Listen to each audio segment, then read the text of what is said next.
Upon hearing Klein's question, Emlyn White jumped in fright as he carefully sized him up and said, "You're richer than I thought." He had imagined that Sherlock Moriarty would take at least a week to raise £2,450. "I've been saving for a long time," Klein sighed in response. Emlyn nodded thoughtfully. "It's so lucrative being a private detective. This is just an identity that makes things convenient. If you don't encounter a huge bounty, it'll be £200 to £300 a year," Klein said frankly. Emlyn glanced at him and asked casually, "So what do you actually do?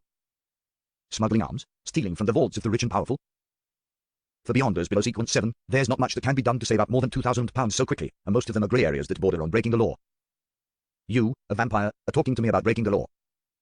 It seems like you're rather eager to make some quick money, Klein smiled. "Except some relatively dangerous missions. If you aren't afraid of death, you can try." Emlyn shut his mouth, and only after a long time did he say, "Come and find me in the evening. I'll take you to the seller's place." What an obedient vampire! Klein was about to agree, but he suddenly found it unsafe. What if the seller gets thoughts from seeing all the money? What if he doesn't have the corresponding Beyonder ingredients and is trying to fool me to commit a robbery? Emlyn White can be trusted, but not necessarily the seller he's introducing. I have to find an excuse to perform a divination above the grey fog to confirm the degree of danger. Yes. There's no need for it to be so complicated. There's a better way after some thought. Klein turned his head to look at Emlyn. "No, go by yourself. I'll give you £1,000 as a deposit, and you'll bring the 2 ingredients to the Harvest Church. After confirmation, I'll pay the remaining balance. I believe the seller will accept this method. This will show the credit of a noble sanguine." Upon being flattered, Emlyn unconsciously lifted his chin. "There's no problem with this way of trading." Saying that, he let out a laugh. "Are you afraid that the other party will not keep the word?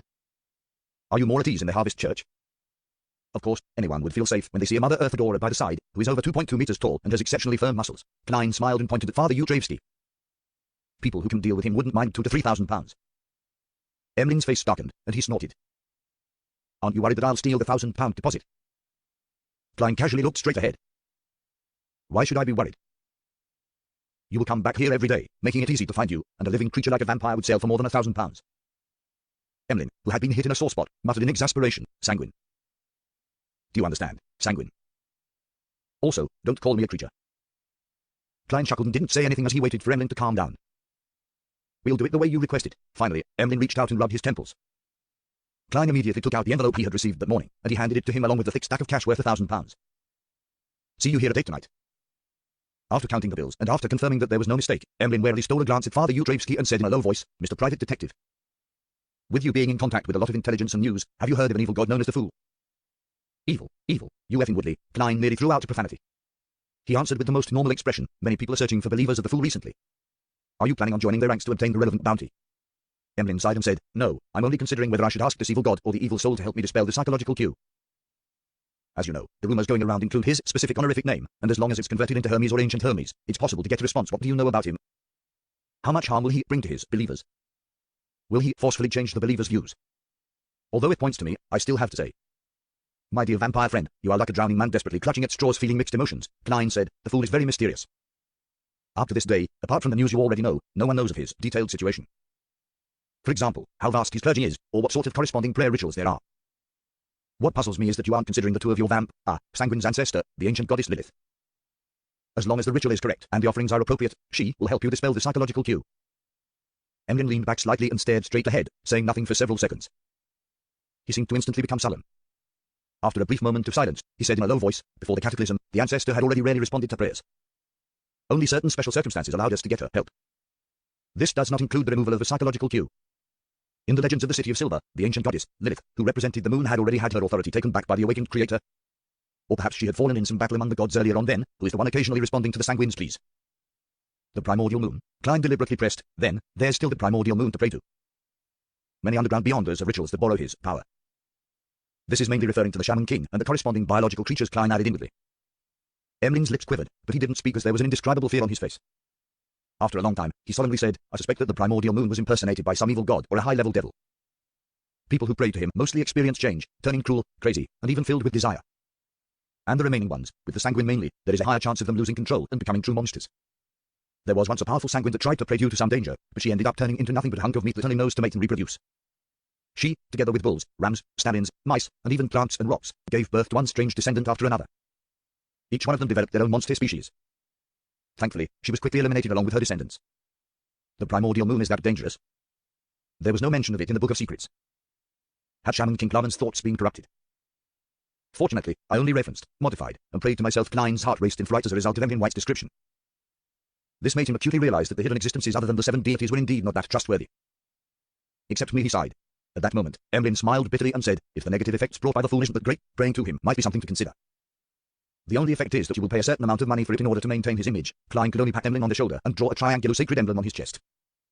It's very dangerous to pray to a hidden existence that you don't know about. If you're considering that, you might as well choose a faith out of the 7 deities you prefer. They won't affect your daily life and won't make you abandon your dolls. If there's really no other way, Emlyn suddenly found himself calmer than he had expected. Klein didn't linger on. He pushed his way out into the aisle and walked out of the Harvest Church. Looking out at the misty sky, he began to think about what to do next. There was no doubt that his current focus was on saving money and finding the ingredients.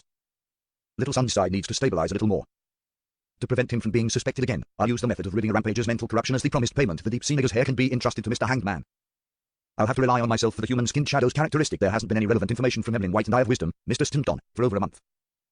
I'll have to try different channels. Yes, it's been quite long.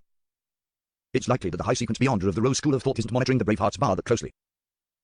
I'll go visit it in the evening and see if I can contact Miss Sharon and Marek. Klein quickly had an idea. In order to go to Braveheart's bar, he had to first go to Eastborough and change his workers' clothes in the one-bedroom apartment he also rented on Black Palm Street. As he thought of this, he walked towards the carriage stop on the opposite side of the road. Westborough, inside Grim Cemetery. Force Wall, who was dressed in a black veiled hat, quietly walked beside Dorian Gray, a member of the Abraham family. She had accompanied him to place flowers on Lawrence, Orlisa, and company's graves. While walking silently, her thoughts were completely focused on the Beyonder ingredient, the Spirit Eater's stomach pouch. She knew that she had already digested the apprentice potion, and as long as she could get the Spirit Eater's stomach pouch, she would become a trick master. However, she ultimately lacked the clues related to it, and the son, that she had the most expectations at being able to help her, didn't dare to hold a ritual or invite friends to hunt Spirit Eaters because of what had happened before. In order to advance as quickly as possible and escape the curse of the full moon, she had even asked Mr. Fool for help, hoping that his adorers could help her find the ingredients. In the process, she revealed that she had published her new book and was about to receive a fixed fee for the book. In order to prove that she had sufficient power to purchase it, she didn't fear that her real identity would be known by Mr. Fool, because she believed that Mr. Fool clearly knew it. In the secluded, quiet, and cold environment, Force and Dorian stopped at Lawrence's grave. Looking at the photo taken after his death and reading the epitaph, "He's a good teacher," Dorian Gray remained silent for a long time before sighing. How ironic. Why? Force asked in surprise. She had heard Lawrence mention that he was a public school teacher in Constant City, Mid-Seashire, and that was why she had used such an epitaph. This has nothing to do with you. It has to do with our family. Dorian gave a self-deprecating laugh and bent down to put down the flowers. After straightening his body, he looked straight ahead and suddenly spoke out, "Force, do you want to become a Beyonder?" The kind I described in my letter. Dorian Gray's question didn't surprise Force at all. She had been prepared after keeping in contact with him for the past month. And she had even asked the experienced Mr. Hanged Man at the Tarot Club to decide what kind of expression and reaction she should use when faced with the question. Are there really such Beyonders? Force asked in surprise. Dorian gently nodded. Yes. He looked around to make sure that there was no one around, then he walked up to a tree with fallen leaves and pressed his hand on it. Dorian's figure suddenly blurred, as if turning into a reflection in the water. When it was clear, he had already appeared behind the tree, his posture unchanging. Oh God, that's really, really amazing. Remembering the teachings of Mr. Hanged Man and Miss Justice, her mouth opened in a semicircle as she exclaimed. Dorian walked back, smiled, and asked, "Do you want to become such a Beyonder?" Force fell silent for a moment before she answered him excitedly, "Yes." Now that she was finally going to be a periphery member of the Abraham family, many things would be much easier for her in the future. Her heart was filled with genuine joy. Dorian laughed before turning his expression grave, asking in all seriousness, "Are you willing to be my student?" Force nodded. "Yes." Dorian let out a sigh of relief and then made a self-deprecating comment. "I'm not a good teacher. I even taught her hay. There's no need to mention the past anymore. In short, don't hold too high of an expectation." After considering it over this period of time, he had decided to learn from his previous experiences and lessons. He didn't tell Force the situation regarding the Abraham family and only treated their relationship as one of teacher and student.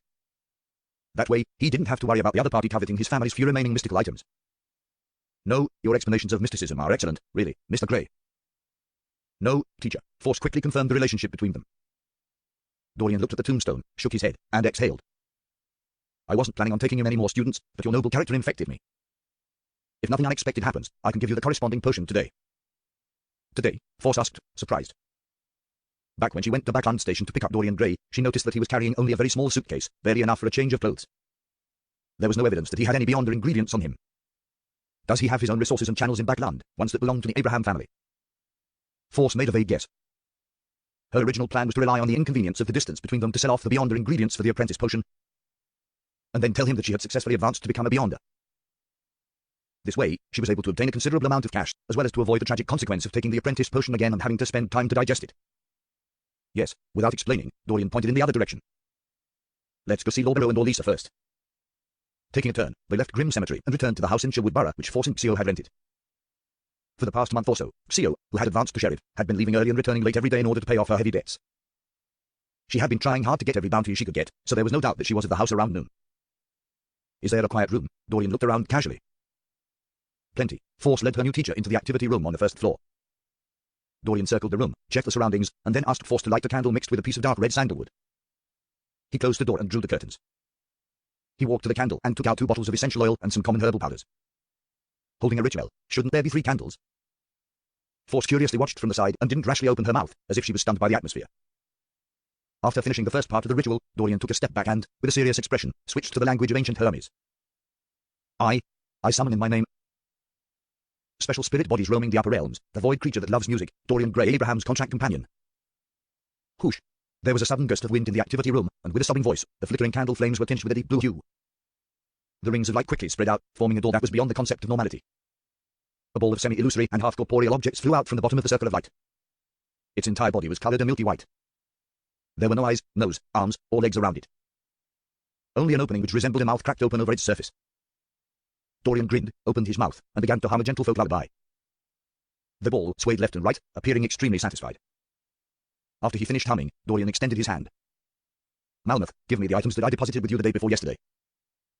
The ball jumped up and down as its body suddenly swelled while it opened its mouth, extremely wide. Then, it spat out 2 beyonder ingredients which had strange lusters to them. To think that can be done, Force stared in surprise. Dorian caught the apprentice potion's main ingredients, cancelled the summoning, and ended the ritual. He turned his head and smiled at Force. Even in the spirit world, void creatures like Malmuth are extremely rare. Under normal circumstances, summoning rituals will not point to them.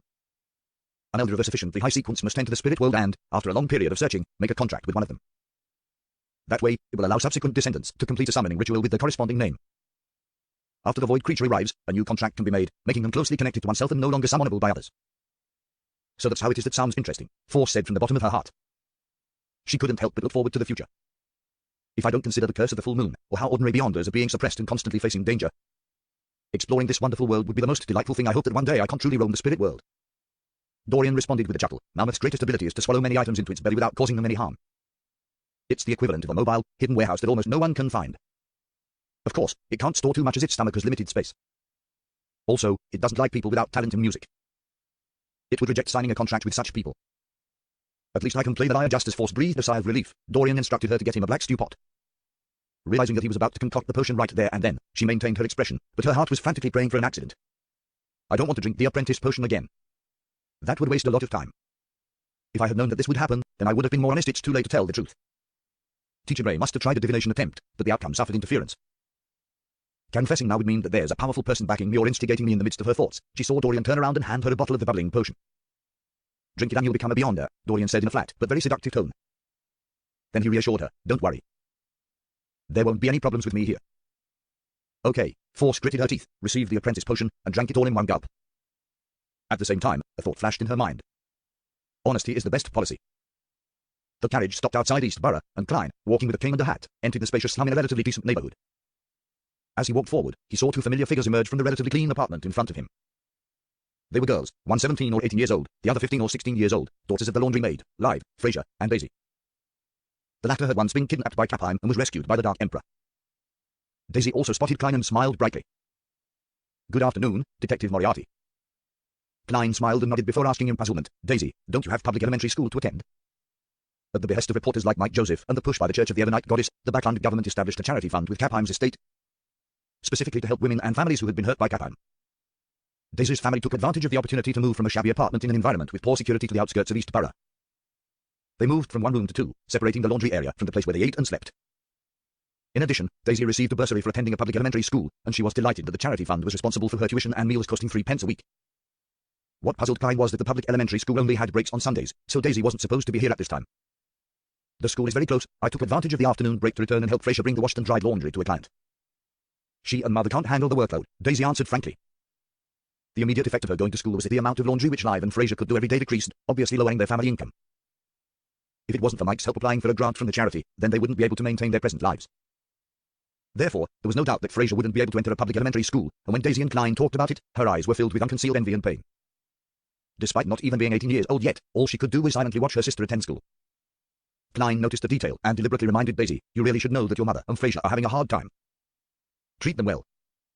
Daisy nodded seriously and said, I've thought about it. When things settle down, I'll teach Frasier what I learned during the day at night and on Sundays.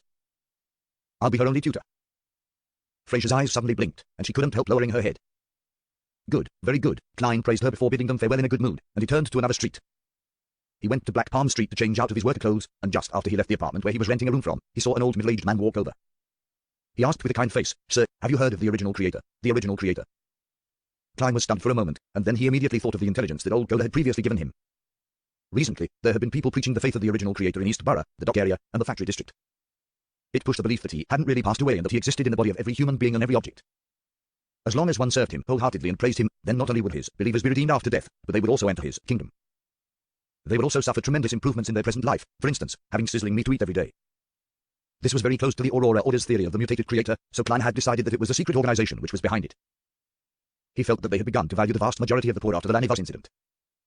They've already developed so arrogantly to even solicit people on the streets. Klein hesitated and replied, I've heard of that. The well-dressed middle-aged man immediately revealed a smile. Then, do you know about the incoming apocalypse? Do you know that the original creator will create a sanctuary to protect his believers? For a moment, Klein thought of going with the flow and be inoculated so as to slowly infiltrate the Aurora Order's periphery organization, so as to gather the appropriate evidence and clues to take revenge on them for seeking the believers of the fool. But after careful consideration, he felt that it was too dangerous. It was something that was tiring and troublesome for him to do alone, without any certainty of success. In the end, he decided to inform the machinery hive mind about the current situation and leave it to the official organizations to handle. After thinking through the problem, Klein's expression immediately darkened. I don't know, and I don't want to know. He strode forward, shaking off the middle-aged man and ignoring his shouts. On the way out of East Borough, he watched carefully and found that the workers who had lost their jobs due to the off-season and the efficiency improvements from textile machines were grouped together. They were being comforted and were listening to the preaches from people of unknown identities. The investigations of East Borough, the dock area, and factory district were completed 2 months ago. Why haven't the three churches and Parliament produced any concrete measures yet? The importance that they've placed on this issue must have increased. It's impossible for them to not notice the current situation. Is this a trap for big fish? That's very risky and can easily get out of hand. As Klein lampooned, he pushed the cap on his head as he walked out of East Borough and went straight to the Backland Bridge area. At noon, the Bravehearts Bar had just opened, and there were almost no drunkards present. Only the nearby, busy workers would come in and grab a simple lunch. Klein mingled with them and spent 10 pence on wheat bread with pork sausages and a glass of Southville beer, making himself appear rather rich. After leisurely filling his stomach and finishing his beer, he looked at the bartender. Is Kaspar's Caroline here? He planned on replenishing some of his ordinary ammunition while he was here. The bartender glanced at him. It seems like you haven't been here in a while. Kaspar's is dead. It's said that he was a little restless while sleeping at night, wrapping himself in a tight bundle and suffocating himself in the end. Hey, I don't really believe that kind of thing would happen. I've only heard about such things in ghost stories, but that's what those black and white dogs say. Black and white dogs were referring to the police who wore black and white checked uniforms. Suffocating himself to death. That sounds like mysticism. Was it because the Rose School of Thought's High Sequence Beyonder was unable to find Miss Sharon and Marek, and thus, they chose to kill someone to vent their anger? Where's the bearing of being a High Sequence Beyonder? In that case, Kaspar's wasn't able to contact Miss Sharon. Perhaps they've already left Backland. Kaspar's wasn't prepared for the dangers of the Beyonder world. If it were me, I wouldn't have returned to the Bravehearts Bar. I would have taken all the money I saved up and go to another city for a change in environment. However, under normal circumstances, a High Sequence Beyonder wouldn't specially deal with such ordinary people. At most, they would force a mediumship ritual without considering the after effects as expected of the self-indulgent Rose School of Thought. To think a High Sequence Beyonder would actually do such a thing. While feeling surprised, Klein also felt pity for the black market arms dealer. The bartender wiped the cup and continued, If you wish to buy some stuff, there's a new dealer. Who? Klein asked in passing. Old man, he's in billiard room 3, the bartender said without looking up. Klein immediately stood up, slowly walked towards that familiar place, and knocked on the unlocked door. Come in, a voice rang out. This voice sounds a little familiar. Klein pushed open the door and looked inside. Standing by the table was a boy that didn't look too old. He was dressed in an old overcoat, a brown bowler hat, and had bright red eyes. It was Ian, whom Klein had met when he first arrived in Backland. Back then, he was entrusted with the case of Detective Reel's disappearance and was ultimately involved in the conflict over the manuscripts of a third-generation difference machine. He had been forced to pay a high price to have Mr. A from the Aurora Order kill the Intis ambassador that was sent to the Loan Kingdom, Bakel and Jean Madden. It's you, Detective Moriarty. Ian was startled. He had deliberately stuck 2 whiskers above his mouth to make himself look older. Klein smiled as he entered the billiard room and closed the door in passing. Long time no see. He was initially surprised that Ian had appeared here and had become a black market arms dealer, but then he thought of the details behind the matter and found that it made sense. Klein being able to come to the Bravehearts Bar and find Kaspar's Caroline was all thanks to Ian's introduction. This teenage boy definitely had some connections around here. Yeah, Ian wiped away his shocked expression and mumbled, I went to Pritz Harbor for 2 months and found those guys to be so savage and cruel. They didn't even have the slightest bit of modesty or love for children, so I had no choice but to return to Backland and do what I was good at. When Kaspar's died, I decided to switch careers. Before Klein could say anything, he added, Mr. Detective, I've always kept in mind that I still owe you 2 requests. There's no need to explain so much, nor do I care what you've done in the past. Although I've always thought that your escape from MI9 was suspicious, I didn't care too much about it. Klein picked up a cue stick, gestured, and said, other than dealing in black market weapons, you seem to be selling information. Yes, Ian answered very calmly. What do you want to know? It's free. Very straightforward, feeling guilty about what happened to me previously. Klein pushed the cue stick forward and hit the ball, sending a red ball right into the middle pocket. Without a trace of politeness, he straightened his body and said, recently, everyone has been looking for the believers of the Fool. There are many bounties available. What news do you have? Ian thought for a moment and said, nothing. I even suspect whether the Fool has any believers, since no one can find any clues. This is what you call blasting air with a cannon. Klein gave a silent, self-deprecating laugh before turning to ask, in addition, there's another bounty. People are looking for a lecturer named Isaac Eggers. I wish to know who was the one behind the bounty, so as to determine if I should involve myself in it. Hey, searching for people is very time-consuming. Ian didn't directly answer. He surveyed his surroundings and lowered his voice. MI9. MI9. It's not the new Minas Epioscope 8. It seems like it really was arranged by Will. He's trying to create conflict between Mr. Isaac and MI9. Perhaps he knows some secret that he shouldn't be aware of. A series of thoughts flashed through Klein's mind. Finally, he smiled and said, looks like I don't have to worry about the bounty being false. But I'm afraid that the circumstances as to why Isaac Eggers is being pursued by MI9 is because he knows some secret. That being the case, the day I obtain the bounty might be the last day of my life. Ian spread his hands. I'm not sure about that. But you can provide only clues. Good suggestion. Without asking any more questions, Klein spent 5 soldi, replenished some of his ordinary ammunition, and left the Bravehearts bar. He got on the rental carriage and looked out the window at the gloomy weather. Suddenly, he felt a little wistful. Kaspar's Kalinine is dead, which also means that Miss Sharon and Marek will give up this base. With me only being able to contact them unilaterally, it'll be hard to find them. Unless they encounter some difficulties that require my help, or they have reached the stage of dealing with the evil spirit buried in the ruins. Otherwise, I'll likely not be meeting them again. Although they can't be considered friends, we've cooperated with each other twice. I could interact with them as a Beyonder without hiding my face. Now, there are 2 fewer people of such people. If it wasn't for the Desire Apostle, I would only have an oddity like the vampire, Emlyn White, who I can talk about mysticism with without any disguises. Thankfully, as he was sighing silently, an ethereal voice suddenly sounded in his ears. Is there something? Klein instantly shuddered, and only when he saw who was sitting in front of him did he heave a sigh of relief. He laughed in exasperation and said, Miss Sharon, do you always appear all of a sudden like this? Dressed in a Gothic regal dress and a matching soft black hat, Sharon was sitting quietly on the other side of the carriage, her face as pale as ever. I'll knock on the window next time. Sharon nodded without emotion. She didn't repeat the question, but she looked quietly at Klein in a reserved manner. Knocking on the window all of a sudden? That's equally scary. Klein was in no hurry to mention the matter about the human-skinned shadow, and instead he asked, has the high sequence Beyonder left? Yes, Sharon said tersely. Klein was slightly relieved as he warned her, it could also be a trap. As he said this, he remembered something and quickly added, I finished reading the Book of Secrets.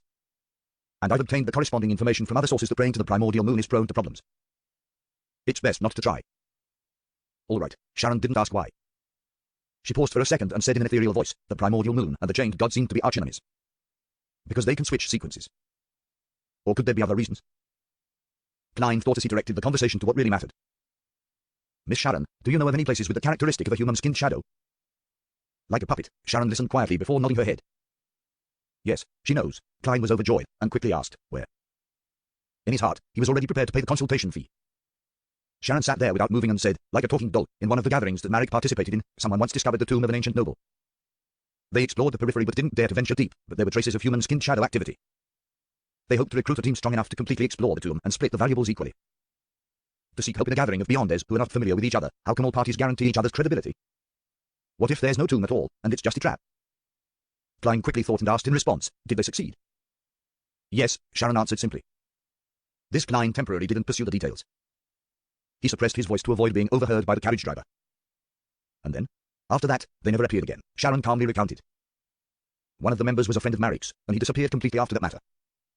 Without waiting for Klein to ask, she continued to speak with her ethereal voice.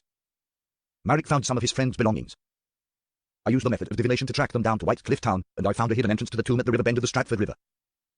Marek's friend was inside, but he was already dead. You went in? Klein blurted out. No, I determined it using another method, Sharon explained. That tomb gave me a sense of great danger. I didn't try to explore it. At this point, she looked at Klein with her blue eyes. Without the help of a sequence for Beyonder or a sealed artifact of a corresponding level, it would be best not to venture deep into that tomb. Even you find it very dangerous. I don't need to go above the grave fog to divine it to know how terrifying it is. Klein looked down at the floor of the carriage and thought for a few seconds.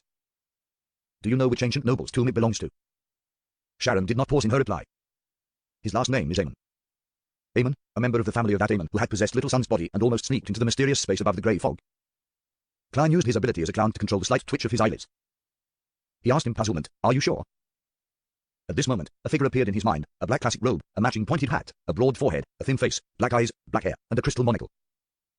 Sharon's pale blonde hair shone through the mist like an oil painting drawn by a master, and she said in her usual flat tone, according to the items obtained from the initial exploration. A member of the gathering who specializes in ancient history determined that the owner of the tomb came from the Tudor dynasty of the Fourth Epoch. The family name is Aemon. It really is the blasphemer family of the Fourth Epoch. This family isn't cursed like the Abraham family, nor was it destroyed directly by the church of a certain goddess like the Antigonus family. According to the special and powerful performance Aemon showed in the City of Silver, the situation of this family might be comparable to that of the Zerattals. They were all secretly passed down, with the presence of high sequence beyonders among their ranks, perhaps even with powerful angels. They protect certain crucial secrets, such as the coordinates of the forsaken land of the gods. The danger of a tomb left behind by such a family can be imagined. Perhaps Aemon can borrow the power of certain changes to cast his gaze over from the distant forsaken land of the gods. I can't use the perspective of a low or mid-sequence beyonder to deduce the terror of a demigod. Klein didn't ponder for long before denying the possibility of exploring the tomb of the Aemon family. Slightly disappointed, he looked up at Sharon. "Is that place the only place with a human-skinned shadow?" Sharon shook her head. "No." "Oh," Klein's eyes lit up, and he assumed a listening posture. Sharon said, her voice unchanged, "I've participated in the gathering. A beyonder promised that as long as someone completes a mission given by her, she would satisfy any reasonable request. When it comes to ingredients, it is limited to those below that of high-sequence beyonder ingredients. In other words, she can give any beyonder ingredient below that of high-sequence beyonders." The first thought that came to Klein's mind was, is she bragging? Even for the Church of the Evernight Goddess, only the Holy Cathedral, or in other words, the Cathedral of Serenity, would possess such a possibility. Many of these ingredients weren't commonly needed because they weren't needed at all. Upon hearing Klein's question, Sharon calmly replied, "She's a high-sequence beyonder." High-sequence beyonder? No wonder that would be on the level of the high-ranking members of the churches or secret organizations. Even if they don't belong to any party, they would still build up their own faction.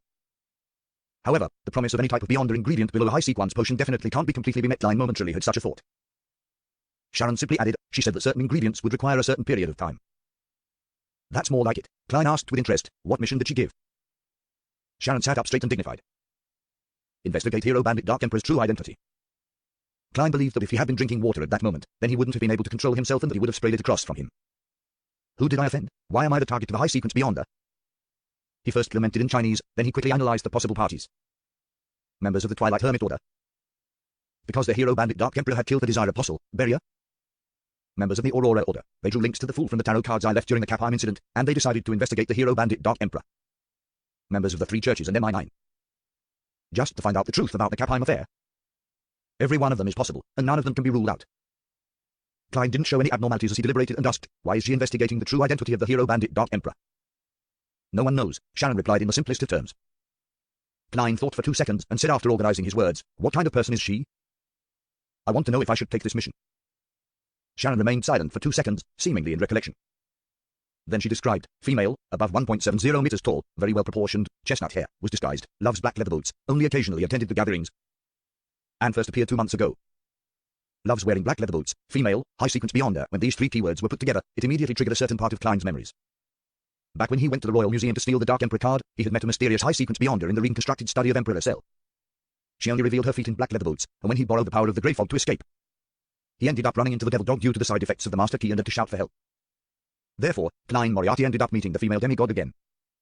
Why would she look for Hero Bandit Dark Emperor? She's confirmed that the thief who stole the card of blasphemy is a spirit body and knows what would happen if a spirit body carries and contains the Dark Emperor card. Hence, she has locked onto the Hero Bandit Dark Emperor who has similar traits. Klein quickly thought of a very convincing possibility. The only thing that confused him was how the other person knew that he had taken the Dark Emperor card and not any other cards, such as the Abyss card or the Sun card. Unless she was targeting the card of blasphemy, and she had investigated beforehand that it was the Dark Emperor card. Well, Miss Sharon said that she joined the gathering for the first time more than 2 months ago. This matches the timing of Lascelles' exhibition later. She occasionally participated without leaving Backland, or perhaps she returned regularly to search for the enemy who had taken the Dark Emperor's card. Klein's thoughts blazed through his mind as he gave a faint smile. "I'll keep an eye out for her. I hope there's something to be gained. She can forget about getting anything her entire life." He added inwardly without hesitation. Sharon nodded almost imperceptibly and said nothing more about the human-skinned shadow. Obviously, she only had 2 leads, but it was still better than the vampire Emlyn White and Eye of Wisdom is guard distant on circle. Klein slowly exhaled, concealing his inward disappointment, and said with a respectful tone, "You and Marek aren't troubled by the curse anymore, are you?" "There's only one Scarlet Luna Corona," Sharon answered calmly. "The person who wore the Scarlet Luna Corona was immune to the full moon's effects, a dream item for mutants. That is to say, one will be fine, and one will be in the same situation as before when affected by the full moon. Marek will be driven to insanity, while Miss Sharon will lose her strength." It appears Marek is the one using it. Klein thought as he changed topics. Have you found a way to remove the Rampager's mental corruption on the beyond characteristic left behind by Wraith Steve? He casually asked this question without much hope. In his heart, he believed that there was a greater chance with the son.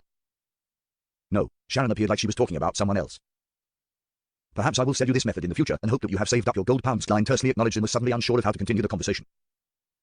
He paused for a few seconds before asking, where is White Cliff Town? Backland suburbs, south of the bridge, Sharon answered succinctly. She looked into Klein's eyes again. Nothing else?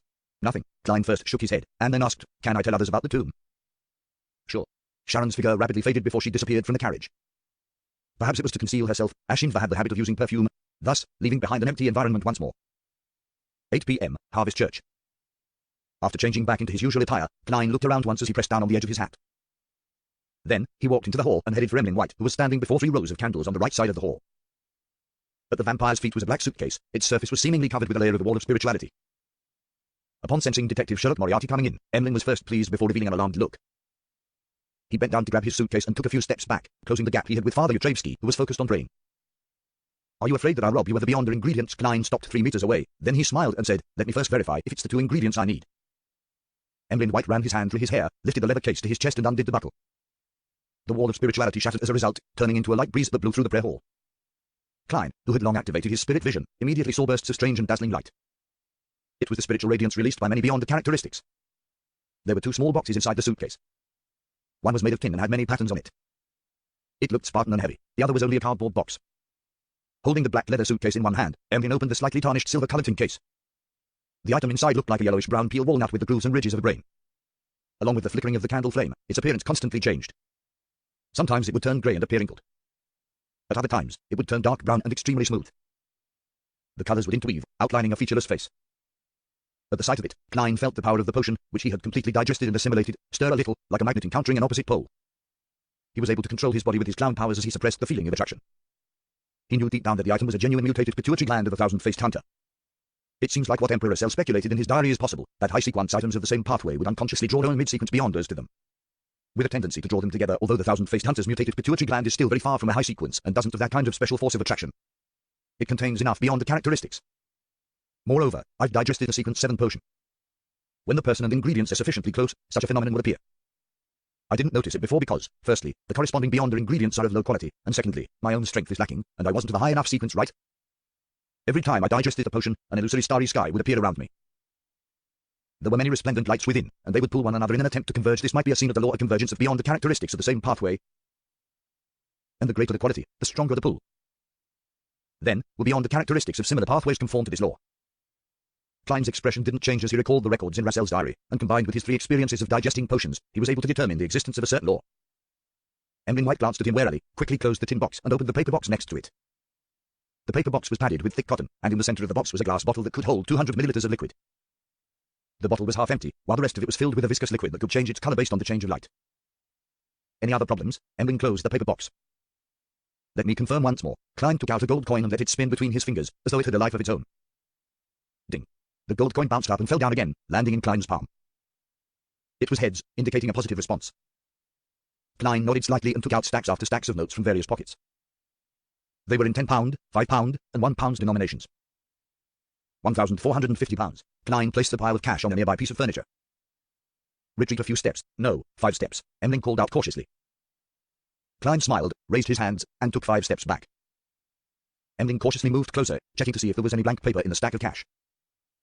After doing a slight count, he threw the leather suitcase in his hand towards Klein. Klein was startled, and with his agile moves, he accurately caught the suitcase. He was afraid that the blood of the thousand-faced hunter would seep out after the bottle shattered. And Emlyn White took the opportunity to collect the bills and quickly retreated to the side of Father Yudrevsky. Only then did he heave a sigh of relief and seriously check the amount and their authenticity. At the sight, Klein recalled the scene and suddenly felt ashamed. He and Emlyn had made a perfectly fine Church of Mother Earth cathedral look like the scene of an arms or drugs trade. After confirming the condition of the 2 ingredients, Klein snapped his fingers, igniting a match he had specially separated in his clothes and allowed the soaring red flames to envelop his body.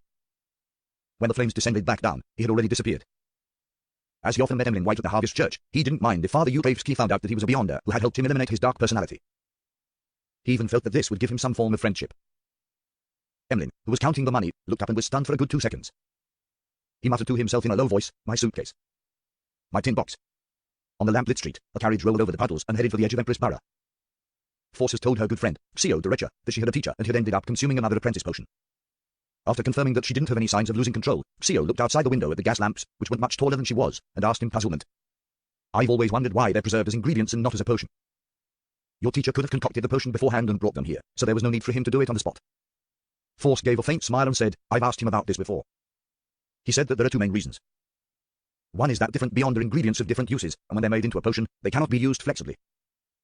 The second is that when the Beyonder characteristics are solidified, they can be kept forever, but after it becomes a potion, that won't be the case unless one uses a special isolation technique."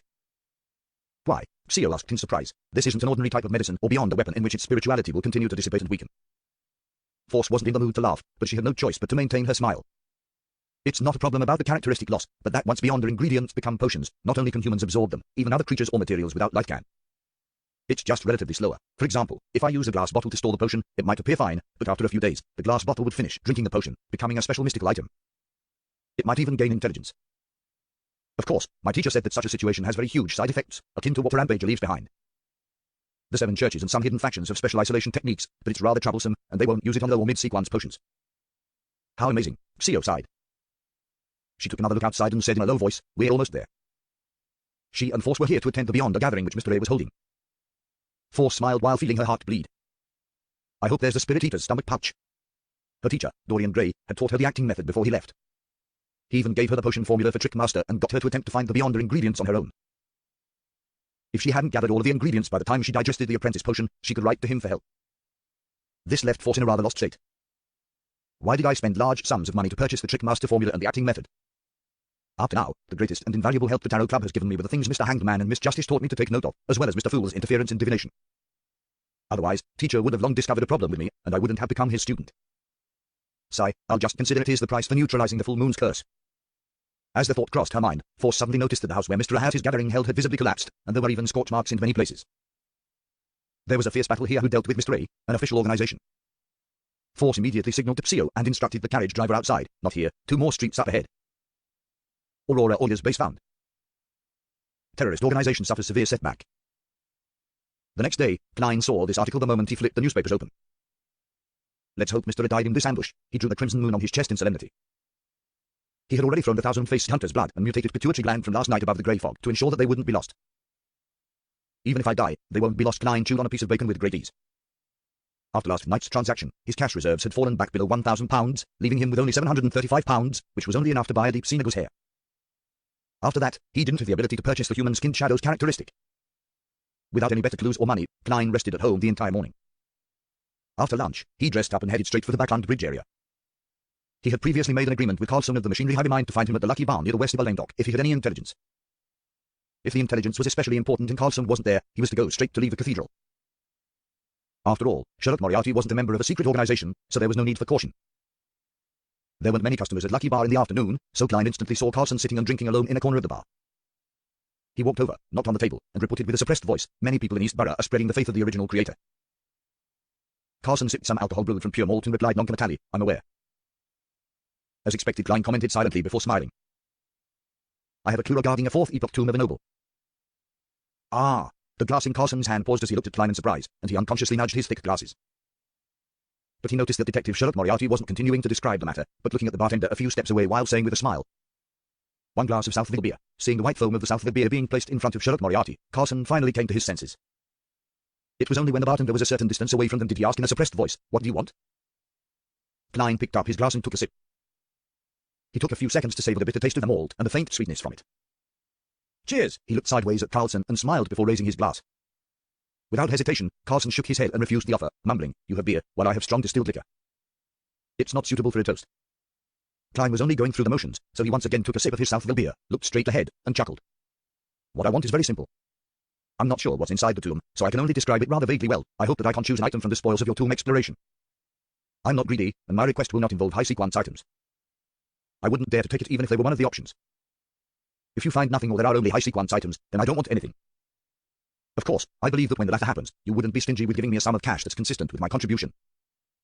After hearing about the Amon family's tomb from Miss Sharon yesterday, he had came up with rough plans. The first plan was to blow the copy whistle, contact Mr. Azai, and join forces to explore the tomb. However, there were many potential problems with this plan. Firstly, he was unsure of the amount of strength Azai, who was still in the midst of finding his lost memories, had regained. Secondly, Azite was being pursued by MI9, so it was very easy for him and Azite to land in trouble. Thirdly, there was a high chance that Klein would end up reappearing in the sites of sealed artifact 0-08 once again. Of course, he could also consider using the help of the Grey Fog to make contact or embark on the expedition. However, blowing the copper whistle above the Grey Fog made it impossible to summon the messenger, therefore ending all of his subsequent plans. More importantly, Klein didn't dare to reveal the secret of the space above the fog to Azite Eggers, whose identity remained a mystery. Therefore, he finally chose the second method, which was to use his identity as an informant to submit the information to the machinery hive mind and ask for a reasonable reward. When it came to the number of high-sequence Beyonders, which faction could have more than the 7 churches? According to what Klein knew, there were close to 10 high-sequence Beyonders in the Church of the Ebonite Goddess. In other words, nearly half of the 13 archbishops and 9 high-ranking deacons had reached or surpassed sequence 4. This wasn't considering the adorer of the goddess, the Pope who helmed the church. Even if the situation regarding the Church of the God of Steam and Machinery was inferior in this aspect, it couldn't be that inferior. Their Archbishop of the Backland Diocese, Hiram Hayden, was a high-sequence Beyonder. And as such, for an Orthodox church, with all its resources accumulated to date, it wouldn't value the mid-sequence items very, very much. Klein believed that he could negotiate a reasonable price. Simply put, the core element of the second plan was, find an organization for any difficulties. Upon hearing Klein's offer, Carlson paused for a second, then blurted out, "And you a believer in God?" "I've always had the goddess in my heart." Klein drew a triangular sacred emblem on his chest. "It is because of my belief in God that I've told you this information, not to the talks through Mr. Stunton. God said to let those who wish to be strong. Only by becoming stronger and having more money can I have more access to different channels and resources, and thus provide you with better and more effective information." In order to convince the machinery hive mind, he had specifically spent the morning reading through the Steam and Machinery Bible that he had bought earlier. He then found a few sentences from the deity that met his requirements and memorized them. Carlson was momentarily unable to provide a rejoinder. He just sat there, stunned, to the point of forgetting to drink. Seeing this, Klein quickly added, "Moreover, this will help you establish a harmonious and efficient relationship with new generation informants. As long as you spread the news of the rewards I receive as a result of this, as well as keeping your promise without going back on your word, then I believe that the other informants will be deeply moved and be greatly motivated to do their best to gather useful information for you. Of course, I wish that you use my pseudonym when advertising this." Carlson listened with a blank face, picked up his glass, and gulped down a mouthful. He almost choked. "Cough, Sherlock, the real you is completely different from what I remember about you from before," he sighed. The detective Sherlock Moriarty in his memories was good at analysis and reasoning. He was extremely calm and polite, and, with a great sense of justice, had offered very effective advice. He was an outstanding believer in God. Yet now, he was. Klein took a sip of his beer and chuckled. Everyone has their different sides. Using a single facade to face everything is prone to error. This is a problem you have to pay attention to when making deductions. After calming down for a moment, Carlson stood up and said, "I have no right to agree to such a request. I will report it immediately, so wait here for a while." "All right." Klein waved to the bartender and added a serving of potato wedges. By the time he leisurely finished his food and beer, Carlson returned to the bar with the deacon of the machinery hive mind, Icon Sir Bernard. Icon looked around, and seeing that there was no one around, he said in a deep voice, "There's no problem with your request. But there's one condition to add on. Items with strong side effects and curses are not among the items available for selection. What I want is an ingredient." Klein immediately laughed. "All right. Dare I ask again if is this your personal decision or the response from the higher-ups?" "I have the right to make such a decision." Icon used his hat to press down on his fluffy hair. "But since it concerns an aristocratic tomb from the 4th epoch, I had sent a telegram to the Archbishop, and he didn't object to it in his reply." "All right." Klein drew another triangular sacred emblem on his chest. "I'll give you the information now." Icon shook his head subconsciously. He looked around and pointed to a billiard room. "Let's talk inside. This deacon, who is always publicly placed on trial by the mirror called Arrows, is quite experienced." Klein murmured and followed Icon and Carlson into the billiard room while making sure that the adjacent rooms were empty. Klein paused for a few seconds and said with some deliberation, "The thing is, there was a Beyonder who found a hidden tomb at the mouth of the Stratford River in White Cliff Town. He searched the periphery and found some items. After that, they recruited people and did further explorations, but no one returned. If you search carefully over there, you will definitely find the corresponding traces." After listening carefully, Icon asked, "Are you sure it's an aristocratic tomb from the 4th epoch? The items on the outside can prove that they're members of the Tudor dynasty's Aemon family." Klein answered truthfully. He then warned him, "The Beyonders who died in there weren't weak at all, and there were quite a few of them. I believe that this tomb isn't something that can be explored by those below high-sequence Beyonders." Aemon Icon frowned instinctively. It could be seen that, as a deacon, he had the authority to know some ancient secret history. Without waiting for Klein to emphasize it again, he looked up and said, "We will collect the relevant information first before we act. A 4th epoch aristocratic tomb is very dangerous. Don't tell this information to anyone else, or explore it yourself. Otherwise, you and your friends will only lose their lives. If I dared, I wouldn't be sitting here." Klein gave a self-deprecating laugh and said, "My reputation has always been good." After making the deal, he watched Icon and Carlson leave before putting on his hat and sauntering out of Lucky Bar. Towards the nobles of the 4th epoch, as well as the Aemon family, the machinery hive mind will still be very cautious. They'll have to have at least several days of preparing before they take action. Prudence. Klein's random thoughts froze on a single word. He thought of another thing that could be described as being prudent. After Russell had joined the ancient organization suspected of being the Twilight Hermit Order, he had actually never mentioned its name in his own secret diary, which was written in Chinese. Each time, he would refer to it by referring to it with the appropriate characteristics. This level of prudence was a very suspicious phenomenon. Why didn't Emperor Russell dare to mention the name of that organization, even when it's written in Chinese? This is completely different from the style of writing where he dared to write anything in his diary. What was he afraid of, or what was he worried about? Could it be that as long as he said or wrote down the name of the Twilight Hermit Order, then they would be made aware of it no matter which language he used? Does one of their members or a sealed artifact they possess have such abilities? A guess popped up in Klein's mind, but there was no way to confirm it unless he was willing to take the risk. I'll first assume it's true and that I haven't been perceived by them, because the channeling of the Desire Apostle's spirit had been done above the grey fog. Informing Miss Justice of it was also done in response to a prayer using the grey fog. Well, it's almost Monday. And I hope to remind Miss Justice at the Tarot Club not to say or write down the name Twilight Hermit Order. As for the reason, she can understand it by herself with me simply giving her a look. Klein quickly made his next arrangements and strode out of Lucky Bar. Seeing that it was still early, he took a horse carriage to the Quadiag Club, intending to spend the afternoon there. As soon as he entered the hall, he saw the equestrian teacher, Talim Dumont. This descendant of blue blood was seated in a corner, holding a glass of scarlet grape wine. His face was rosy, and he was sipping it in high spirits. You seem to be in a good mood, Talim. Klein smiled and greeted him. Talim chuckled and said, because the new year is coming. Then, rather excitedly, he asked, Sherlock, do you know what it's like to really like someone? Klein showed a fake smile. I'm sorry, I'm still single. Talim finished the rest of his wine, stood up, waved his hand, and said, that's a pity. Well, I have to get busy. By the way, thank you for introducing Mr. Flemy's Cage. Klein recalled the investment of the bike project and sincerely expressed his gratitude. When are you free these days? I'd like to get you to bring me around to sample some of Bakland's delicacies. After the new year, Talim put on his hat and walked with a smile to the reception hall. Has this fellow entered the season of love? Klein couldn't help but mutter. Just as he turned around and took a few steps, he suddenly heard a heavy thud. Klein jerked his head back and saw Talim Dumont on the ground, his left hand clamped tightly at his chest where his heart was. His body was convulsing non-stop. This Klein hurried over.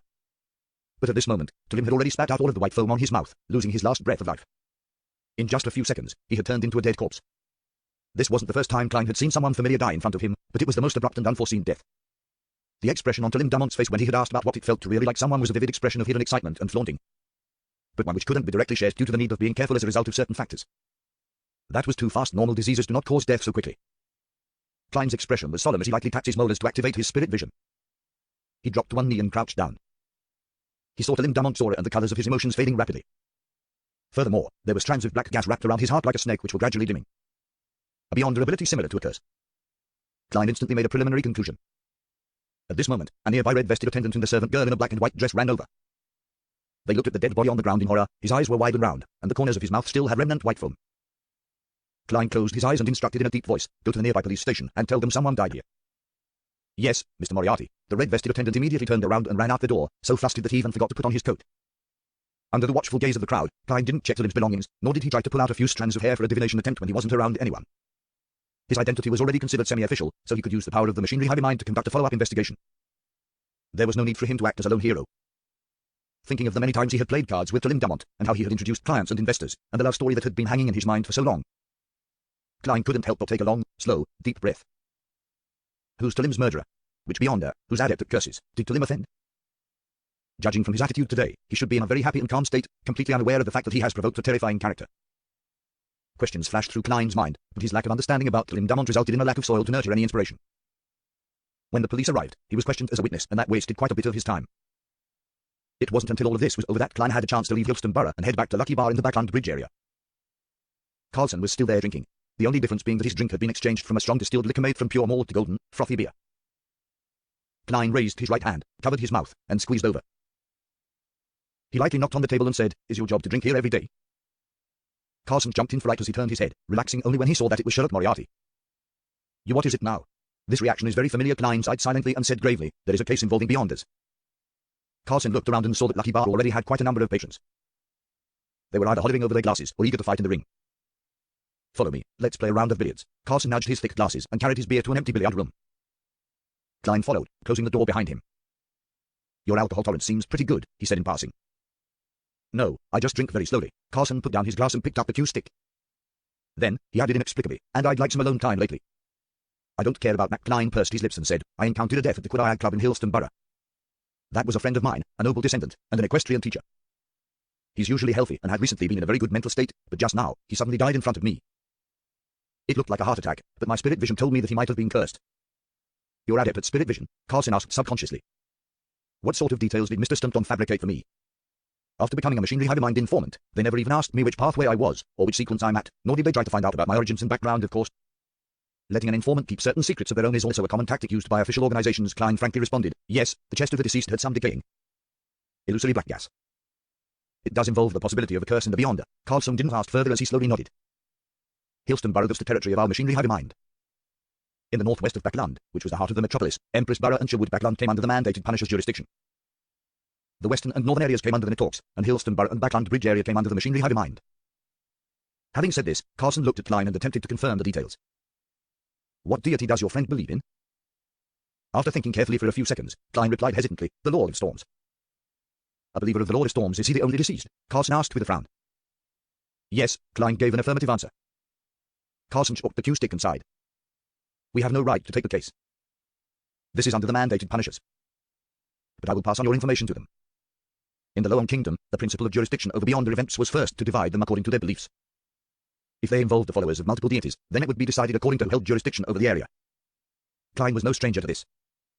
He had no intention of making things difficult for Carlson, so he earnestly said, thank you. I hope they can find the real killer as soon as possible. Carlson picked up the glass of beer beside him and took a sip. He's a descendant of blue blood. The mandated Punishers will definitely take it seriously. Pausing for a second, he looked at Klein and said in a low voice, I find it hard to believe that you've only been in Backland for about 3 months. You seem to have established a wide range of social connections and possess lots of resources here. Some people are naturally adept at this. Klein shook his head with a self-deprecating laugh before bidding farewell. By the time he got back to Minsk Street, it was completely dark and the gas lamps lining the streets were being lit by workers. Although his relationship with Talim Damont didn't go deep, he was an acquaintance he met nearly every week. He was a friend he would play cards with every now and then, and Talim was rather warm and had always exalted him as a great detective. Furthermore, he had practiced what he preached by introducing clients and investors. His passing also made Klein feel sad, making him fully aware of his helplessness towards fate. Other than that, he was also very angry. He was angry at the murderer who had cursed Talim to death. I hope that they can figure out what happened. I hope that the mandated Punishers doesn't run out of manpower because of Duke Nagant's assassination case. Klein sighed as he got off the carriage and walked towards the gate. In the process, he discovered that there was no light at the Sammers house next door. It looks like they're on their way to Dizay Bay. Is this the New Year atmosphere in Backland? Yet, I don't feel anything at all. Klein momentarily felt melancholic. With these emotions in mind, he went to bed early and woke up at 7 in the morning. In an attempt to change his mood, Klein decided to bake a homemade cake today. I'll buy the ingredients after breakfast, he whispered, drinking his milk and flipping through the newspapers. Soon, he saw an obituary in the Tussock Times. My beloved son, Talim Damont, passed away on the 18th of December due to a sudden heart disease. His funeral will be held at the Crown Cemetery at exactly 9 a.m. on the 21st of December. In the northern continent, due to reanimations, it was already an ancient tradition to be buried as quickly as possible after one's death. Of course, this was on the premise that there was no shortage of money for a funeral. Sudden heart disease, is this the final result of the investigation? Or could it be that the mandated Punishers are trying to lull the culprit? Klein frowned, unable to make a judgment. Perhaps I can go above the grey fog to see if it's a trap set up by the mandated Punishers, but there's a high probability of failure. After all, I don't have one of his items with me, nor was I targeted. He took a breath, calmed down, and methodically filled his stomach. The subsequent attempt didn't exceed Klein's expectations. He could only leave Minsk Street and take a bus to Hillston Borough to visit his Ingardiston Tom. The great detective walked in the warm room, pointed to the front, and said, Sherlock, would you like some breakfast? My chef's skills aren't worse than mine. No, I've already had breakfast. Klein shook his head and declined. His Ingard stopped in his tracks and casually asked, where are you going to spend the New Year's? I'm planning on, returning to Lemberg. I haven't confirmed it yet, perhaps mid-Seisha, Klein said, perfunctorily. The scenery was originally pretty good, but unfortunately, there's an abundance in coal and iron resources. There was also a rather developed shipping industry. His Ingard straightened his collar and touched the pipe in his pocket. You seem to be a little anxious. Mr. Stinton, I have something to ask you. Klein took the opportunity when asked the question to relate, in detail, to Talim Damont's death, the results of his spirit vision. His advice to the machinery hive mind, and what he had seen in this morning's obituary. Of course, he had hidden the fact that he had become an informant for the machinery hive mind. He only said that for his friend, he had found an official beyonder he got to know due to the Desire Apostle case. Do you think this is a trap by the mandated Punishers? He finally asked. Holding the pipe, his Ingard said thoughtfully, I've been trying to avoid the mandated Punishers, and I don't know enough about the situation. I'll get someone to find out. If there's any news, then I'll write to you. Okay, thank you. Klein bowed sincerely. In the evening, he received a letter specially sent from his Ingard. There was only one sentence in the letter, this case isn't handled by the mandated Punishers. The royal family has taken the case by claiming that Talim Damont is a noble. The royal family. Klein held the letter he received from his Ingard Stinton and silently murmured to himself. He looked up and outside the window, and he saw the rain pattering down. The gas lamps on the streets were giving off quiet halos. Inside the living room, the coffee table was neat and tidy, with a few stacks of newspapers placed in the corner. There was silence all around him. Klein sat on the sofa as he leaned forward a little. He sat there silently for a long time. After nearly 10 minutes, he exhaled and shook his head. Slowly and heavily, he tossed the letter into the trash can. He slowly stood up and expressionlessly walked to the second floor. And in the trash can, Isengard Istenton's letter caught fire silently and quickly crumpled into black ashes. On Monday morning, Klein stood in front of the mirror, pressed his right thumb and middle finger to his temples, and rubbed them with a little more strength. When he was done, he turned on the faucet, lowered his body, splashed the cold tap water onto his face, and washed his face while having a fit at the cold. After freshening himself up, he hung up the towel, walked to the first floor, and simply made a single-sided, well-done fried eggs with buttered toast. Of course, a cup of black tea with a few slices of lemon quenched his thirst and reduced the cloy sensation he was feeling. After breakfast, as he was idly flipping through the rest of the newspapers, Klein suddenly heard the tinkling of the doorbell. Who is it? A new commission? Could it be that the machinery hive mind has already finished exploring the Aemon family's tomb? No, it can't be that fast, Klein muttered as he put away his napkin and newspapers and walked slowly to the door. When he held the handle, the image of the visitor outside the door appeared in his mind. It was an elderly gentleman dressed to a T. His snow-white shirt was starched, and the thick greyish-blue vest completely hid his belly. The long tailcoat had sharp lines without any blemishes on it. The gentleman was wearing a pair of shiny leather shoes, so shiny that it was impossible to tell if he had walked through the rain or mud. He wore a pair of white knitted gloves, with silver hair at his temples. His face was deeply wrinkled, and his light brown eyes were so serious that they didn't contain a hint of a smile. I don't know him, Klein mumbled and opened the door. May I know who you're looking for? He asked politely. The elderly gentleman took off his hat, pressed it to his chest, and saluted in the most standard manner. Mr. Sherlock Moriarty, I'm a butler who has come to invite you in place of my master. Do I know your esteemed master? Why is he looking for me? Klein's head was completely filled with questions. But at this moment, he had already noticed a carriage parked across the cement road. It had a deep black outer shell, and there was a curtain on the inside of the window. It was obvious that it was nothing ordinary. There's luxury amidst being low-key. Klein looked closely and suddenly saw that there was a coat of arms in a conspicuous part of the carriage. The main body of the coat of arms was a vertical sword facing down, and the hilt of the sword had a red crown. That's the Sword of Judgment. It's the Sword of Judgment representing the Royal Augustus family. Klein's heart palpitated as he roughly understood the butler's background. Perhaps he's a rather powerful beyond, Klein made a guess. The professional and stern butler didn't pay attention to his scrutiny. He revealed a polite smile and said, You have never met my master, but in a sense, you do know him. You have been providing him clues about the organization that is symbolized by the tarot cards, and he has paid for the money you need. As expected, it's the important figure that Talim mentioned. I've been using false information to fleece for funds, and even submitted all the reimbursements that Old Kohler required to him. I can't refuse his invitation now. Especially when Talim is dead. Klein pondered for 2 seconds and said, Did your master come to me due to Talim's death? Yes, Talim was his friend. He was sad and confused by his death, and he heard that you were there when it happened, the old butler articulated clearly. No, I wasn't. Klein subconsciously wanted to deny it, but he ultimately could only nod. Yes, I saw Talim die in front of me. It's really a sad and regretful thing, the butler said in a sincere tone. Are you willing to accept my master's invitation? Do I have any reason to refuse? That would just make me look very suspicious. I might even be killed on the spot by you. Klein looked at him and said, I happen to have nothing planned this morning. All right then, Mr. Moriarty, please. The old butler bent down slightly, extended his right white-gloved hand, and pointed at the carriage on the opposite side of the cement road. Sigh, I've been trying to avoid getting involved with important figures. In the end, I have no choice but to face the person behind Talim after his death. I wonder if this would attract attention or lead to more in-depth background checks I have to plan ahead and be ready to give. Are my identity and this foretold at any time also? I need to get a human skin shadow characteristic and the deep Senega's hair and advance to faceless as soon as possible. In that case, my ability to resist risks would more than double. When Klein put on his coat and hat and walked to the carriage with the royal coat of arms, he had already thought of the subsequent developments. At this moment, the servant the old butler brought with him opened the door for him. Stepping on the thick brown carpet, Klein looked at the wooden cabinets containing red wine, white wine, champagne, Lanty, and black rand, along with the crystal glasses. Klein felt rather restricted as he sat by the window.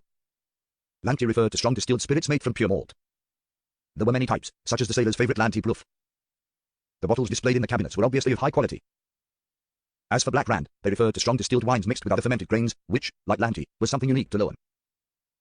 As the carriage drove through the wet streets, Klein asked in passing, Are we going to Empress Borough? No, my master is waiting for you at the Red Rose Manor on the outskirts of Empress Borough. The old butler didn't hide anything. Looks like this is the royal family's manor. Klein thought for a moment, then he asked with a smile, Can you tell me your master's identity now? The old housekeeper's back, which was already straight, became even straighter as he raised his chin.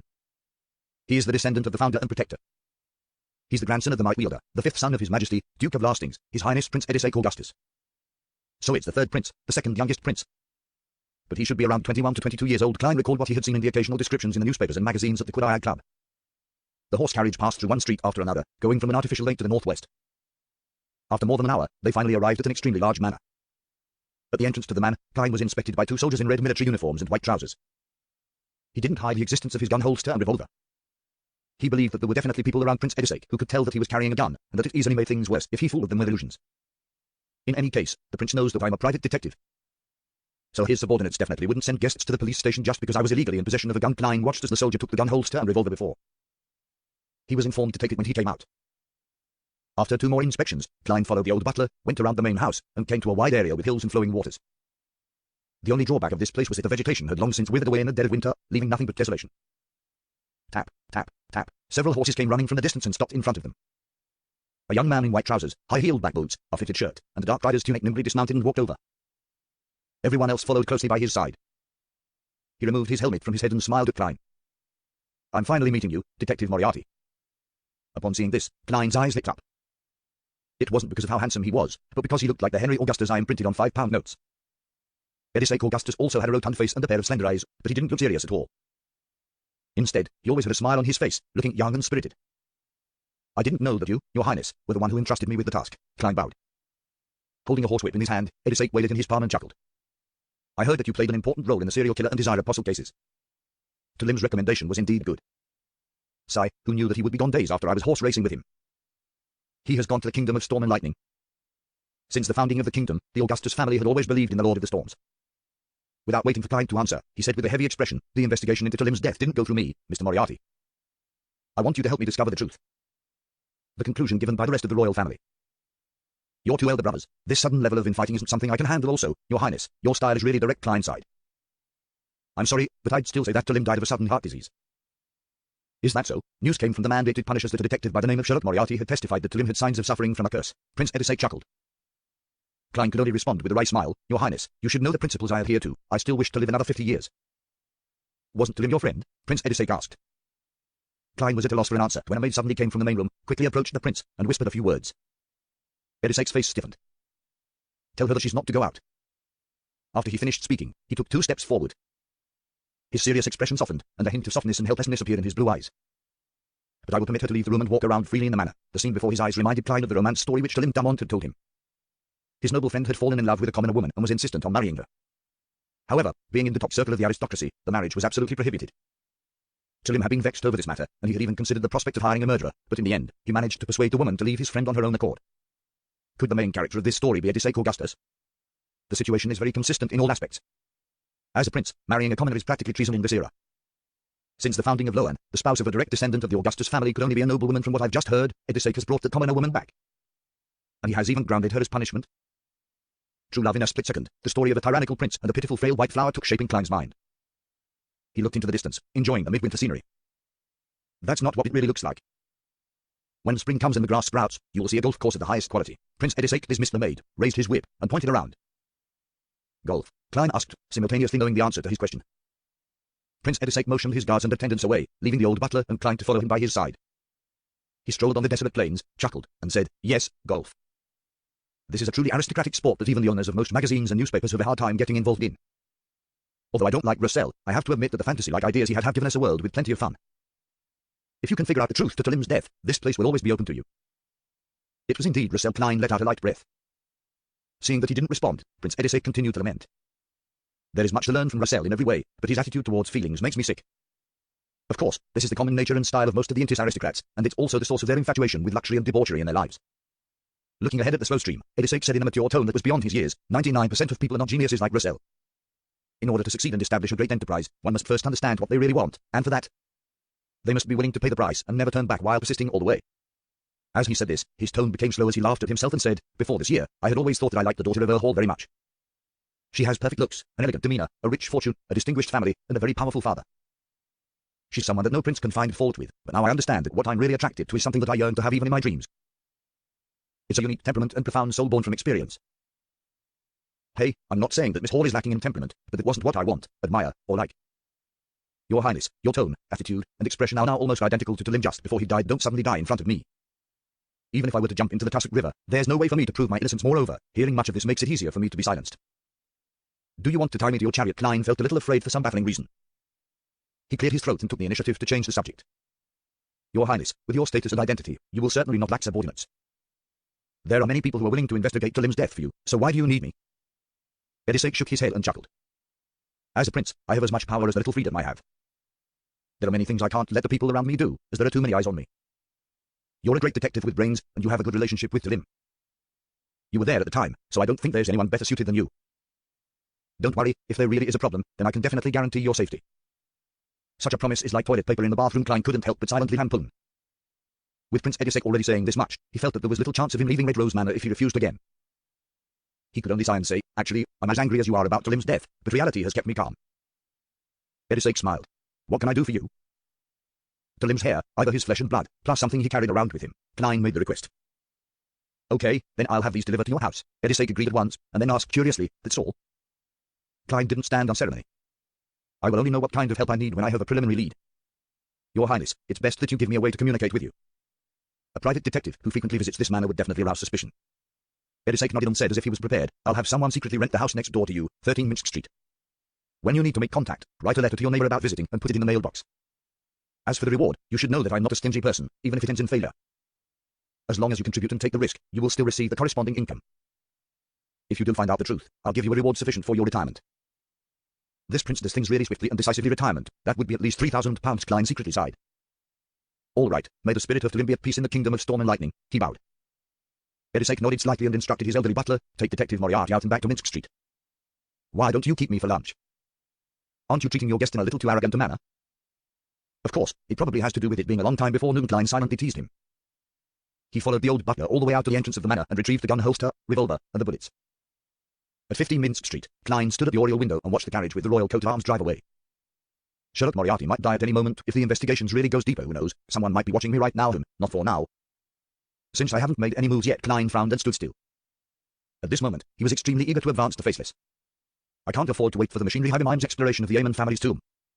I have to continue trying to buy the human-skinned shadow characteristic via other channels.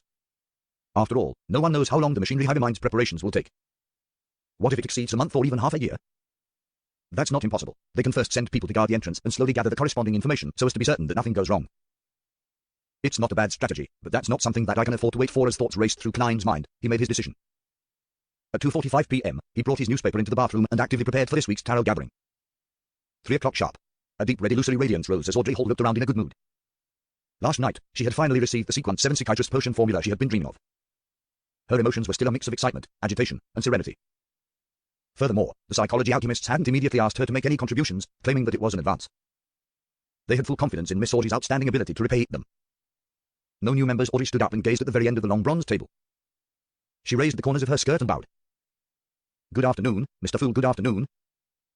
Her light and cheerful voice broke the unchanging silence above the fog, and it allowed Klein, who had been feeling a little depressed, to temporarily be rid of the troubles that the outside world had on him. He nodded slightly and responded to the members' greetings. When she sat down again, Audrey brought the other members into view and created a dynamic scene with the previous observations. When bowing, Mr. Hangman silently sized up Mr. Fool with inconspicuous curiosity. Then, he looked towards Mr. World in anticipation. In other words, with him having a deep relationship with the Church of the Lord of Storms, he knows about the details of Duke Nigan's assassination and is aware of the appearance of hero bandit Dark Emperor. He has the desire to investigate the hidden truth behind this matter. There appears to be an outcome regarding the werewolf beyond the characteristic which Mr. World had entrusted him to sell. And he has also probably found the human-skinned shadow characteristics or the deep Senegal's hair. The son's emotions are very stable and relaxed. This means that he believes that the City of Silver surveillance on him has been lifted. What did he rely on to make this judgment? Has he been reallocated to the so-called exploratory teams? Force is a little depressed. Despite feeling relaxed, she passed the Abraham family member's test and has become his student, but she was forced to accept something that was disadvantageous to her. Mr. World is as cold and deep as ever. Perhaps when I reach sequence 7 or 6, I'll be able to grasp his emotional changes and thoughts. Well, the Fool is still as mysterious, powerful, and unfathomable. A series of thoughts flashed through Audrey's mind. She looked at the figure shrouded in the grey fog and said, Honourable Mr. Fool, I have obtained 3 new pages of Roselle's diary. It was a copy she had requested from the psychology alchemists. However, as she had only mentioned it last night, Escalante only had the time to give her 3 pages in such short notice. What kind of reward do you want? Klein asked with a smile. Audrey replied sincerely, can you just treat it as the reward for answering my previous question? As she said this, she had an inexplicable feeling of flaunting herself. Mr. Hanged Man and the rest of you still don't know the existence of the Twilight Hermit Order. Phew, how envious. I wonder what problem did Miss Justice seek guidance for in private. I'll write to teacher when I get back, and I'll ask him if he has Roselle's diary. No, to the outside world, notebook. Force immediately had the desire and motivation. Under the Hanged Man's suspicious gaze, Klein nodded without any care. Sure. Audrey quickly produced 3 pages of tawny diary entries and passed them on to Mr. Fool. Klein took them and read them. On the first page, it wrote, the 13th of January, contact with Mr. Dorr stabilized. This is a Chinese proverb, which involves jumping into the Yellow River. Just as Klein picked up the diary, Audrey added, Mr. Fool, I still have 10 diary pages which will be given to you later. It is for the payment for your previous blessing. She repeated her private promise so as to not let Mr. Fool think that she had forgotten about it. and the reason why she had provided payment for the information regarding the Twilight Hermit Order was to first settle the debt while having the intention to show off a little. The payment for the Blessing Force ruminated over these words and suddenly realized an important oversight on her part. On the matter regarding the Abraham family, Mr. Fool had sent his angel to help me interfere with the divination. I should have paid an appropriate amount. Oh no, I didn't realize this at all. I thought, like all rituals, that it was the end to it once it was completed. For a moment, Force fell into a panic. During ordinary ritualistic magic, if one prayed for help from a deity or a corresponding existence, they would perform a sacrifice in advance. Burning essential oils, extracts, and herbal essence that pleased the target was equivalent to making an advanced payment, but in the rituals corresponding to the Fool, there were many steps that could be omitted, and the price could only be paid afterward. Sometimes, there wasn't even a need to offer anything. Force, who was accustomed to the former, ended up only saying a word of thanks. She hurriedly looked towards the end of the long bronze table and earnestly said, "Honorable Mr. Fool, your divination interference had helped me greatly. I will try to find 10 Russell diary pages as soon as possible as well." Seeing the performance of Miss Justice and Miss Magician, it dawned on Derek Berg that he had found a way to fully express his gratitude. However, the City of Silver doesn't have the diary pages of the so-called Emperor so well. Mr. Fool is very interested in history. So I'll have to read more books and records of these with a thought. Derek made a promise to Mr. Fool, who sat high above them. The Hanged Man watched all this from the side and had no doubt that the Fool had an angel at his service. Any organization should have a character like Miss Justice. The power of a role model is limitless with a lot of debts to collect appearing out of thin air. Klein happily sighed inwardly. As the high and mighty Mr. Fool, he always found it awkward to directly ask for compensation. And he had always believed that helping the members of his own organization was a normal and reasonable thing to do, without the need for him to make it so reliant on transactions. Thus, he didn't control the world to put on the appropriate performance to remind everyone. Of course, if Justice and the others were willing to provide payment, then Klein had no intention of refusing it. All right, he smiled and nodded before shifting his gaze back to the diary in his hands. The 13th of January, contact with Mr. Dorr stabilized. The powerful Beyonder, who's lost in the darkness and trapped in the storm, didn't rush me to complete a complicated and difficult ritual so as to help him return to the real world. He seems to have understood that he has to come up with something that would move me, instead of giving me 3 intangible wishes, in order for me to consider whether I should take the hidden risks of saving him. Mr. Dorr temporarily didn't mention this matter and instead, with great interest, chatted about my tarot card creation. Hey, the word creation should be written with quotation marks. From this point, it's apparent that Mr. Dorr is able to make contact with the real world at particular times and through particular methods, and he should be able to observe a lot of details. While talking about the moon card, I thought of a matter Zeratal mentioned. He said that the life school of thought worships the moon, but not the Evernight goddess. Yes, I added the second half myself. Hence, I asked the 4th epoch expert, Mr. Dorr, about this question. He chuckled and similarly didn't give a direct answer. However, compared to the furtive seer who speaks half-truths, making me want to beat him up, he's a lot more frank. He told me that if he were to choose a card from the tarot cards to represent the Evernight goddess, he wouldn't choose the moon, but the star. That makes things very interesting. I pressed, who is the real owner of the moon? His reply was even more worthy of relish. He said with a laugh that the moon currently has no owner. If I didn't misunderstand him, then he means that the peak of the moon's pathway is empty.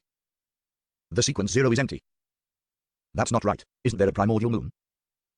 Upon seeing this, Klein suddenly had this thought. He had already anticipated that the moon card didn't represent the goddess. Whether it was the faith of the life school of thought, the attitude of the vampires, or the records in the Book of Secrets, they all vaguely pointed out that Evernight wasn't the moon. In contrast, vampire ancestor Lilith and the primordial moon resembled the sequence 0 of this pathway in more ways. According to the City of Silver's history lessons, Lilith had most likely fallen in the Dark Epoch, the 2nd epoch.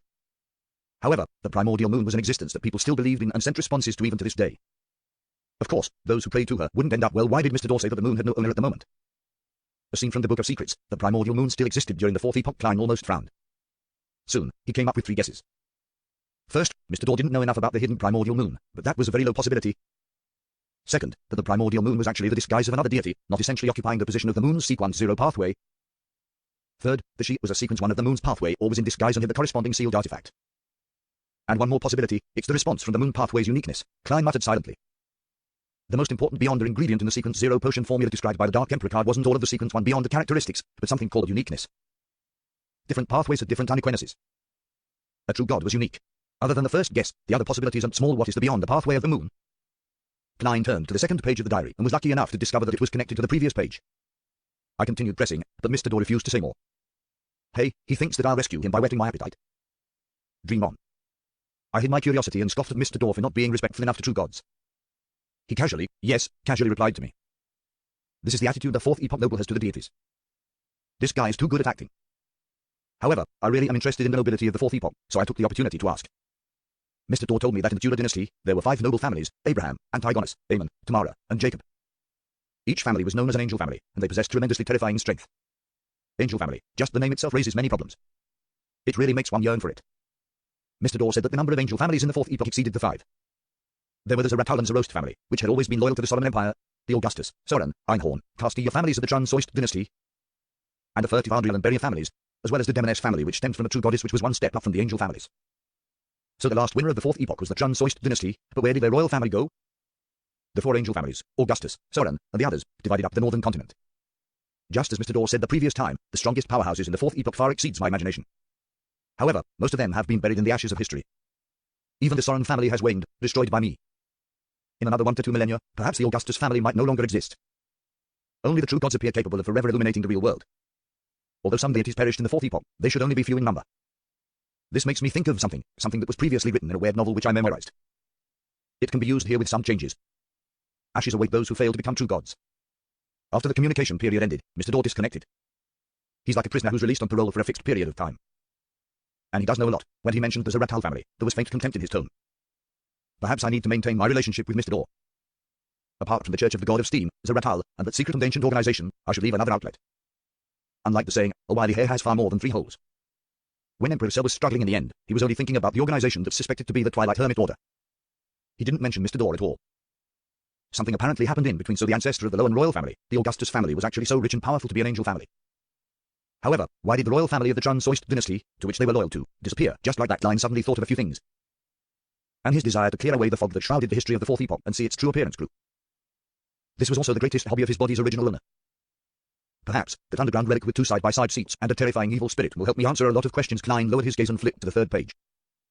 The 2nd of June, Bernadette massaged my back. It's good to have a daughter. She knows to care for her old father, and although I can see what she wants at a glance, at least she's willing to put on an act.